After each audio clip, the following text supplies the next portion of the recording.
Welcome to Multiple Offers, a real estate show with competing perspectives. Today we are taking a question from Alan. Put that coffee down. If you're good at something, never do it for free. How'd you get the gig? Oh, they were hiring. It was only a 2-week course. I will sell this house today. What are you, some kind of real estate agent? Oh, he's a realtor. There is a difference somehow. This is Multiple Offers, a real estate show.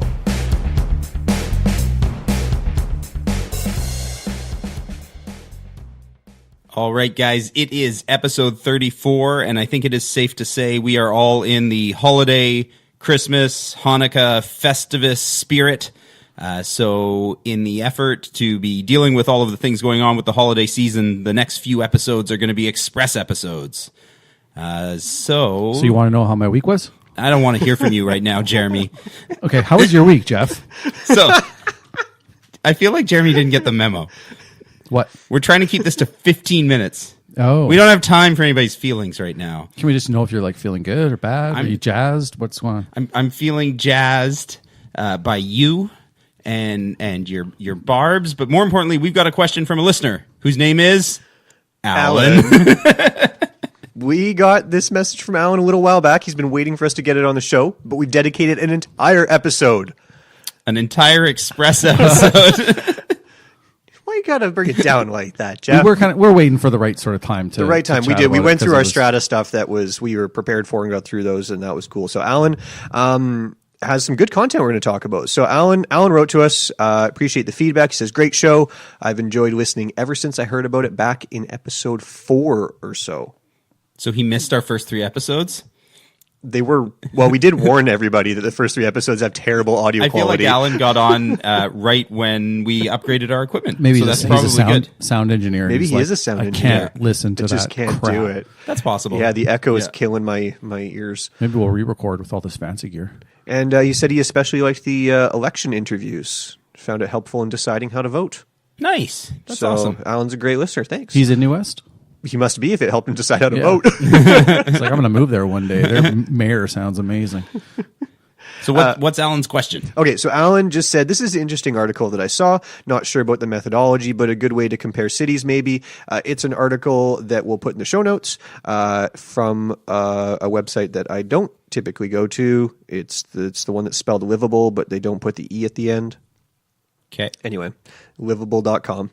And the headline, there are 4 BC cities where homes are still affordable for average earners. In the entire country? Well, this Sorry, was it province or was it 4 country? BC cities. Oh, BC. Okay. Where homes are still affordable for average earners. So, and earners is the important part because it's about a comparison of average home value versus census data for mean or median income in that city. Okay. Are they actually looking at? Oh, so yeah. So you just answered that. Are they all really far up north? I'll tell you what the 4 are. Okay. Going down the list. So how many are there? There's 20 on the list. New Westminster is the 9th worst. 9th worst. And the 4 that are in the... so all of them come out in... all of the 20, 16 of them come out like negative. Like the average income isn't enough money to buy that buy a house. Okay. Except for Langford and Campbell River on Vancouver Island. Okay. Kamloops. That makes sense. And Prince George. Oh, okay. But Kamloops and Prince George aren't like tiny little like cities that are just going to fall apart one day because they're like last episode. Established economies and things, right? Yeah. I'm curious if it's is it the income of the average person living in that city or is it the average income of everyone living in BC? No, for that it sounded city. like, for that city. That was going to be my question, but she said, it was per the city. And I was wondering if it was going to be skewed based on, well, there's a mine there, so people are making a ton of money for the mine, and the real estate's still like $150,000 for a house. I'm also curious what kind of down payment it's assuming. They do go through all that. Yeah. So the income is mean household income from Stats Canada. Yeah.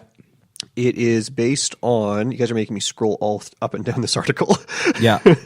It's based on a 20% down payment. 20% they're assuming. Yeah. Wow. Which is more than what most people put down. That's true. which is why people can actually afford homes despite these negative numbers they just showed for 16 cities. Right.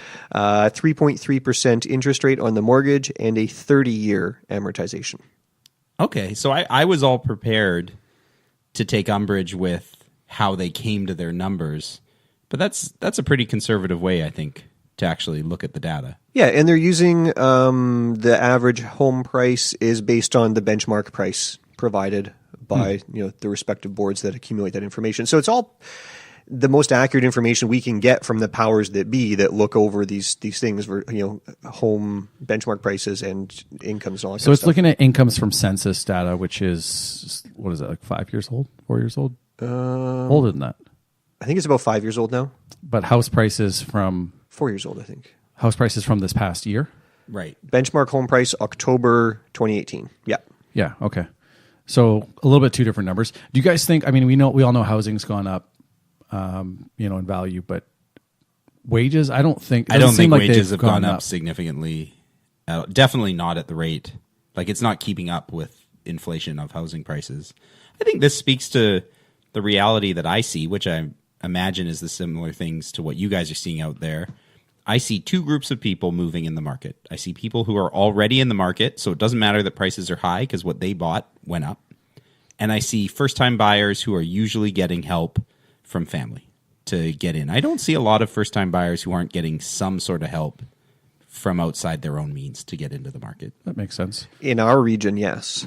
Oh, yeah, I can only speak to here. I'm sure there are places. Well, even in Metro Vancouver, but like the people who buy their first condo and aren't getting help with that cash, they're buying something for $300,000 in Surrey. Right. Or Langley or whatever it is. Yeah. Right. So just when I say this region, I don't want people to think I mean like you have to go to like Kamloops. You just outside of. Yeah, you might have to cross a bridge. Yeah, exactly. Yeah. And I was wondering, like Kamloops, you said Kamloops was number 2? Number 2, yeah. Because when all the houses started to explode and get quite expensive, a lot of people were taking that money, leaving town and going to Kelowna. Did Kamloops? Do you guys have any? Kamloops doesn't necessarily have great street cred. Didn't quite get that. Okay. Yeah. What was the actual question? So there was this article Alan pointed out. He just said, I find this article interesting. He wants to know our thoughts. Was there a question? He said, I wonder about the methodology. Okay. But there's no specific question. It's just, hey, you guys should look at this. Right. Good way to compare cities. So his statement was, interesting article I saw recently, not sure about some of the methodology, but a good way to compare cities maybe.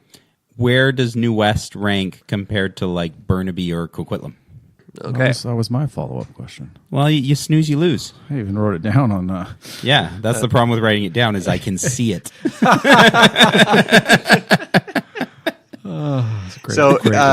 If we go from worst to like in the top 10, like the worst, most inexpensive is Vancouver proper, right? Higher than is West Vancouver on the list? West Van is not on the list. Income levels shouldn't change from Vancouver if you move to eastward. Oh yeah, I just meant not Vancouver West. I meant West Van. Yeah, I know. Yeah. West Van, North Van, they're not on this list. Yeah. Oh, sorry, North Van is. I'm sorry, North Van is, but West Vancouver has its own little jurisdiction, not on the list. So are they in order from Vancouver, Burnaby? Well, pretty much it goes Vancouver, Richmond. That makes sense. Burnaby, North Vancouver, Coquitlam. It's shocking that North Van is lower on the list than Burnaby. So North Van is a higher selling area, so they must just have higher incomes in North, like closer. Exactly. Yeah. Okay. And then Coquitlam, so that's number 5. Surrey. We're below Surrey? Yep. Port Moody, North Delta, number 9, New Westminster. So more affordable. Wow. Now are you going backwards? Which way are you going? I'm going to the more affordable. Yeah. As I go down that list, it becomes more affordable. So Surrey is more affordable than New West, or New West is more affordable? New West is more affordable than Surrey based on statistical median income versus average price. So it's got average house price in Surrey is $858,000. New Westminster, see, this is where the numbers are messed up. Yeah. It's got New Westminster's average home price at $700,000. What? So when we stop and look at that, and we go, that's hey, not October 2018. Hey, red flag. Yeah. Why is New West at $700,000? I mean, clearly that does include strata properties. That's not exclusively detached. Yeah. So it's saying, okay, yeah, you can buy a 2-bedroom condo on a median income in New West. So that's very different. New West, the number is very low, 700. Like, that is really skewed. Everyone else is over 800. See, something went wrong there, and this is what's flawed with some of these processes when they try to do them. But that's why we get to look at it as experts. Yeah, because that doesn't. Yeah, there's a lot of. I mean, we have a lot of condos. I don't know what the percentage is to houses, but yeah, our ratio it's might changing be, quickly. Too. Well, and our median income is skewed as well because New West has a lot of social services, right, that allows a higher proportion of our citizens to live below the poverty line. That's a good question too. Like, are they taking into account the entire population, which is what it sounds like you're saying, versus the population that actually owns? Yeah, it's the entire population. It's just the median income. What's the average price in Coquitlam? $941. And New West was $700. Because they have a lot of detached houses. Yeah. And sorry, Burnaby was $979. Okay. Yeah, that's totally out to lunch. I just checked, and the condo townhouse market in New West, the average sale price is in the 460s last month in November. And I mean, how many houses were there that sold in New West? There can't be enough that they skew that number so highly that it jumps up into the 700s. Yeah, and home ownership, they're talking about home ownership, but yeah, they're looking at all the numbers and that they're going to change based on the makeup of that city. Yeah. Hugely. What did they say the date that they took the stats? October. Oh, okay. So it's only a month ago. Huh. Yeah. That's a little weird. It's definitely misleading to say to somebody, oh, the average price you got to spend to get into a house in New West is in the 700s, because that's just flat out not true. Yeah, and then it makes me question their results here where they say, here are these 4 cities. If you based on the median income in that city, you can afford a house, so you should move there. You're looking at this. You're looking at this report to give you some insight on where's an affordable place to live. So if they screwed that up, it's like, I'm moving to Campbell River, and you go there, and it's like, oh, sorry, man. What have I done? And it's interesting too, like cost of living in cities took over. I mean, for maybe another report if they're going to do one, but how much does it cost? Insurance rates and groceries and how that differs. Property taxes. Taxes. So it's clearly we've proven the point here comparing like Surrey, Coquitlam, and New Westminster that the benchmark price here was wrong.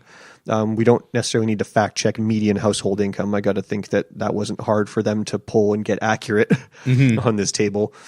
Prince George house, what was the average house cost? $315,000. That sounds low to me. That sounds high to me. Jeff? Well, so in the future, we're going to have Eldon on the show who deals in the Hazeltons. Where's the Hazeltons in relation to Prince George? To the west. To the west. You drive to Prince George and then you drive another, because he told me once, because I almost visited him. But it's close enough to drive, right? He's like, drive to Prince George and then another 8 hours or so. So I think he was saying average houses there are like 120. So do houses double in Prince George? Maybe. I mean, well, they could, because they Prince could. George has a consistent economy. Yeah. Things almost doubled here, right? Yeah. So it's possible. We should get a Prince George. Well, especially because the median household income in Prince George, according to the stats, is $78,000 a year, and they've got New West at 65. So they're living like kings up in Prince George. It's not a bad little spot to be, right? There's segments of it that there's some difficult parts of town. Right. Try not to say bad things, but I've heard good things about Prince George. Yeah. So, good question from Alan. I appreciate him bringing it up. It took us a little while to look it over, but I'm glad we're getting that done before the end of the year. Yeah. Thanks for the question, Alan. Thanks, Alan. Thanks for listening. We're out.